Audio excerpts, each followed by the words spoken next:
Nhìn nào mây mơ tuyệt vời, chiến đấu quay mùa dậy như kia, là không mà tay đến như hoa, lô mi ca lòng nhắm xa, mong sáng mơ mơ bay cô làm người,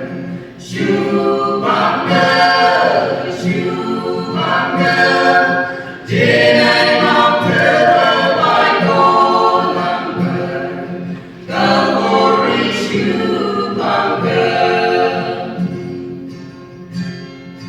mong từ mong sang thơ bài thao chỉ sự cơ gọi siêu và trên đôi sen ngày thơ chỉ xuống một mong chẳng qua mong sáng mơ mơ bay cô làm người siêu bằng cơ trên ai mong thơ bay cô làm người ta vô ri siêu bằng cơ gam nhạc kề lên cao nhẹ tim mang ý đến chiều lòng thơ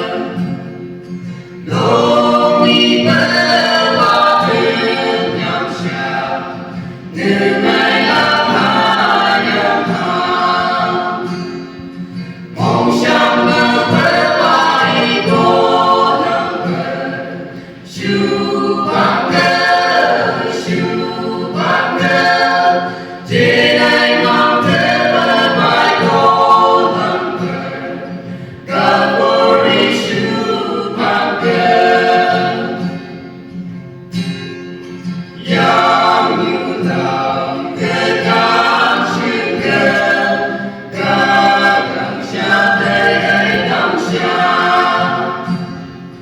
bao lòng như sung gai cả hàng